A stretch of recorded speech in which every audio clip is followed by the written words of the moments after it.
प्रणाम मित्रों, मैं हूं विकास सक्सेना। सामाजिक एवं राजनीतिक घटनाओं के विश्लेषण की यूट्यूब चैनल चैतन्य में आपका स्वागत है। आप देख रहे हैं विकास की बात।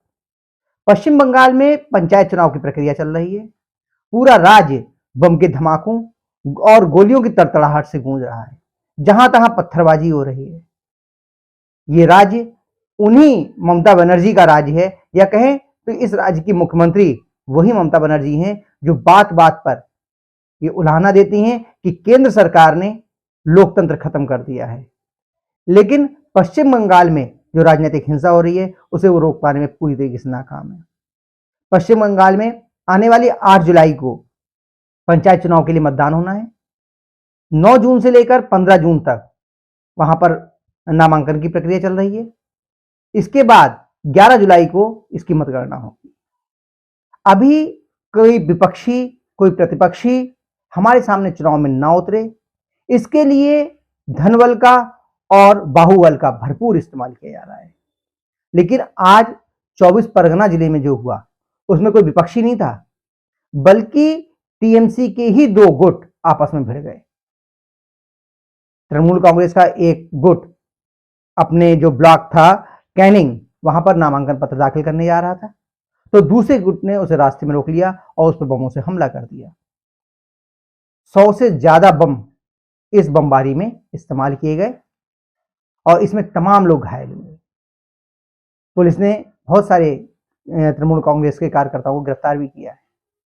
अभी बीती 9 जून को मुर्शिदाबाद जिले में जो कांग्रेस का एक कार्यकर्ता है उसकी गोली मारकर हत्या कर दी गई। इसके बाद 13 जून को इंडियन सेक्युलर फ्रंट आईएसएफ के कार्यकर्ताओं और टीएमसी के कार्यकर्ताओं में जमकर बमबाजी हुई थी। यानी ऐसा लग रहा है कि पश्चिम बंगाल में लोकतंत्र ना होकर बमतंत्र चल रहा हो। ये पहली बार नहीं है जब बम और गोलियों की तड़तड़ाहट से पश्चिम बंगाल गूंज रहा है। इससे पहले जब 2018 में पंचायत चुनाव हुए थे तब भी वहां के हालात ऐसे ही थे।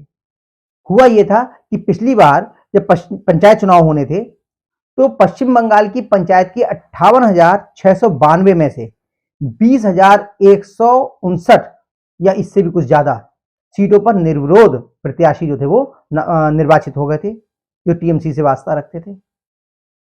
विपक्षी दलों ने आरोप लगाया कि तृणमूल कांग्रेस के कार्यकर्ताओं ने उनके कार्यकर्ताओं को नामांकन पत्र ही दाखिल नहीं करने दिया। मामला पहले हाई कोर्ट गया, हाई कोर्ट से फिर सुप्रीम कोर्ट पहुंचा और सुप्रीम कोर्ट ने भी इस पर हैरानी जताई कि इतनी बड़ी संख्या में पंचायत चुनाव में भला लोग निर्विरोध निर्वाचित कैसे हो सकते हैं। लेकिन बाद में सुप्रीम कोर्ट ने उनके निर्वाचन की अधिसूचना जारी करने की अनुमति प्रदान कर दी थी। लेकिन हैरानी की तो बात है कि पंचायत चुनाव में 67%, 67% जो प्रतिनिधि हैं वो निर्विरोध निर्वाचित हो जाएं। ये अपने आप में बहुत बड़ी बात है। केवल इतना ही नहीं, 2021 में जब पश्चिम बंगाल में विधानसभा चुनाव हुए, इन चुनावों में भाजपा हार गई और दोबारा ममता बनर्जी की सरकार बनी।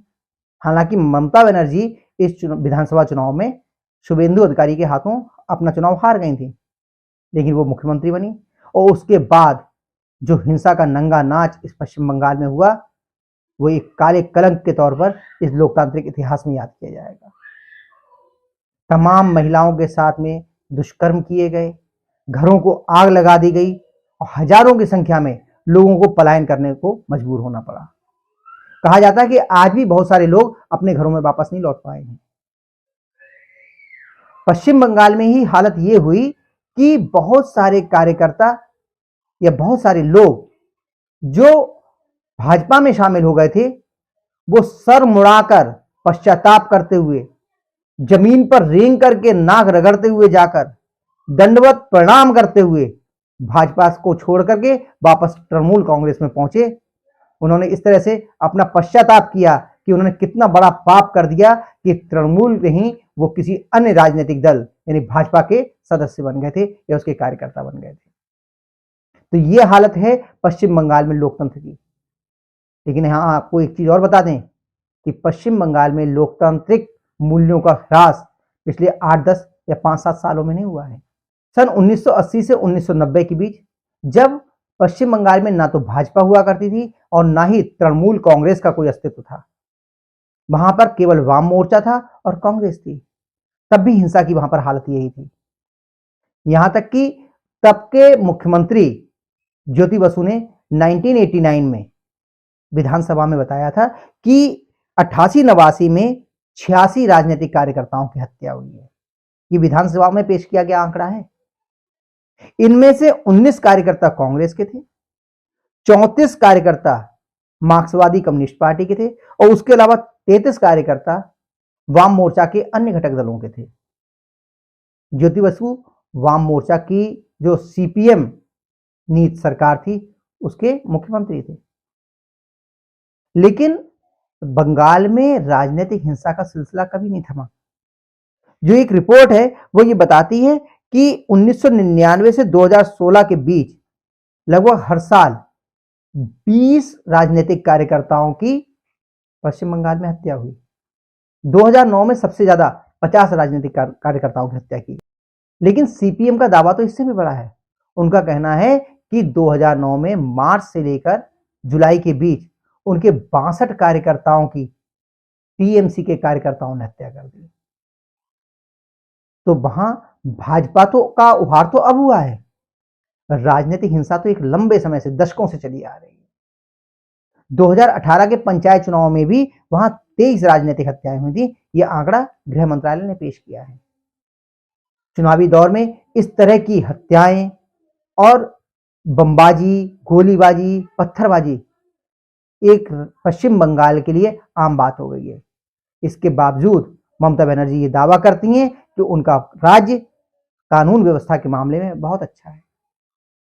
वहां किस तरह से, चाहे कोई सामाजिक उत्सव हो, धार्मिक उत्सव हो या लोकतंत्र का सबसे बड़ा उत्सव चुनाव हो, हर मौके पर हिंसा का नंगा नाच वहां पर होता है।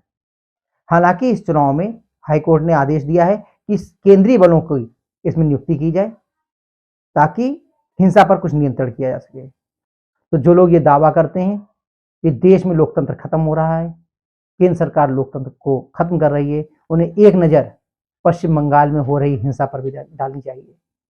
तो आज के अंक में बस इतना ही। अगले अंक में फिर मिलेंगे, तब तक के लिए अनुमति दीजिए। आपसे अनुरोध है कि अगर आपको ये वीडियो पसंद आया हो तो इसे लाइक कीजिए, शेयर कीजिए और इस चैनल को सब्सक्राइब करने के बाद नोटिफिकेशन का बेल आइकन अवश्य दबाइए। धन्यवाद, प्रणाम।